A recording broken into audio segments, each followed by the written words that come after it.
जीविका मंत्रा में आपका स्वागत है। आइए जानते हैं शिवलिंग पर तुलसी के पत्ते क्यों नहीं चढ़ाते, कैसे हुआ तुलसी और शालिग्राम का विवाह और क्यों शिव जी ने अपने ही अंश जालंधर का वध किया। वैसे तो सनातन धर्म कई वीरों की गाथाओं से भरा पड़ा है, परंतु सारे वीर ऐसे नहीं होते जिनका अनुसरण किया जाए। कुछ ऐसे भी हैं जिन्होंने अपनी शक्ति का गलत उपयोग किया, जिस कारण उनका संहार भी उन्हीं को करना पड़ा जिनके वे अंश थे।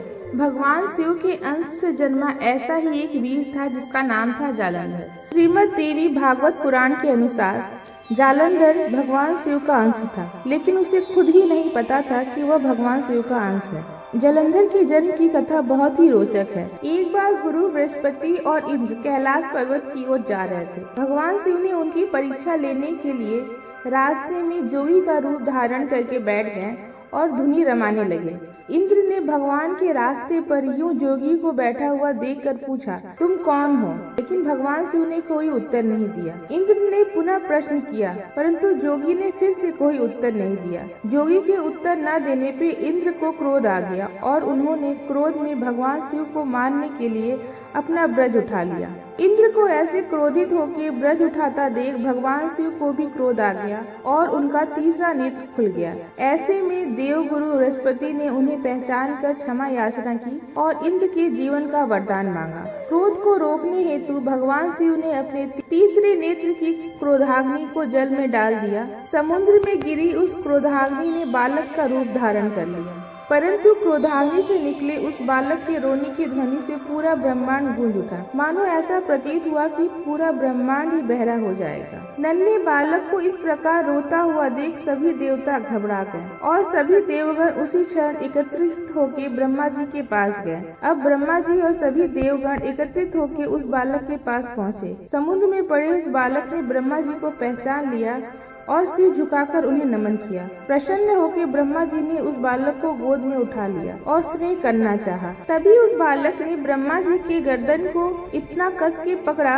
कि ब्रह्मा जी के आंखों से अश्रु निकल गए। किसी प्रकार ब्रह्मा जी ने अपने गर्दन को उस बालक के हाथों से मुक्त किया तो उन्होंने उस बालक का नाम जालंधर रख दिया तथा समुद्र देव को उस बालक को सौंप दिया। इसके पश्चात समुद्र देव ने ही उस बालक का लालन पालन किया। बड़े होने पर कालनेमी नामक असुर की पुत्री वृंदा से जालंधर का विवाह हुआ। देवी भागवत पुराण के अनुसार ब्रह्मा जी ने ही जालंधर का राज्याभिषेक भी कराया।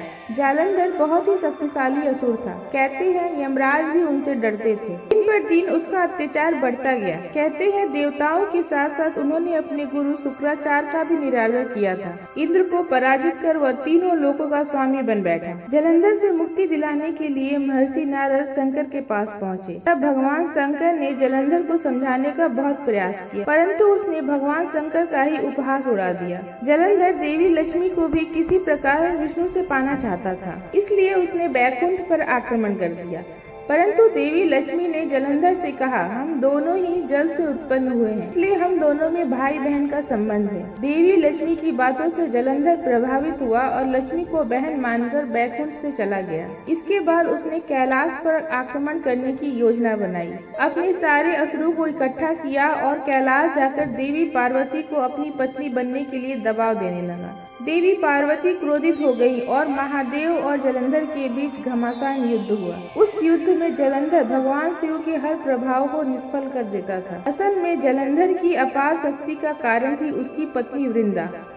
अंत में देवताओं ने मिलकर एक योजना बनाई जिसके अनुसार भगवान विष्णु जालंधर का वेश धारण कर वृंदा के पास पहुंच गए। जहाँ वृंदा ने उन्हें अपनी पति जालंधर मानकर उनके साथ पत्नी जैसा व्यवहार किया। इससे वृंदा का प्रतिवत धर्म टूट गया तथा जालंधर की शक्ति क्षीण हो गई और शिव ने जालंधर का वध कर दिया। इधर जैसे ही वृंदा को भगवान विष्णु के छल का पता चला, उन्होंने भगवान विष्णु को पत्थर बन जाने का श्राप दे दिया, परंतु देवताओं के प्रार्थना करने पर वृंदा ने अपना श्राप वापस ले लिया और जालंधर के साथ ही सती हो गई। भगवान विष्णु वृंदा के साथ हुए छल के कारण लज्जित थे, अतः वृंदा के श्राप को जीवित रखने के लिए उन्होंने अपना एक रूप पत्थर का बना दिया जिसे शालिग्राम कहा जाता है। वृंदा के राख पर एक तुलसी का पौधा निकला। वृंदा की मर्यादा और पवित्रता को बनाए रखने के लिए सभी देवताओं ने मिलकर तुलसी का विवाह शालिग्राम के साथ करवा दिया। इसी कथा के अनुसार प्रतिवर्ष कार्तिक शुक्ल एकादशी यानी देव प्रबोधनी एकादशी के दिन तुलसी का विवाह शालिग्राम के साथ करवाया जाता है। तुलसी वृंदा का ही स्वरूप है, जिन्हें भगवान विष्णु लक्ष्मी से भी प्रिय मानते हैं। क्योंकि तुलसी का विवाह विष्णु से हुआ था, अतः उनकी पत्तियां शिवलिंग पे नहीं चढ़ाते तथा शिव ने वृंदा के प्रति जलंधर का वध किया था, जिस कारण भी तुलसी का पत्ता शिवलिंग पे नहीं चढ़ाते। मुझे आशा है आपको मेरी द्वारा दी हुई जानकारी पसंद आई। इसी प्रकार की रोचक जानकारी के लिए हमारे चैनल को सब्सक्राइब करें। अगर आपको यह वीडियो पसंद आया है तो वीडियो को लाइक करें, कमेंट करें और शेयर अवश्य करें। धन्यवाद।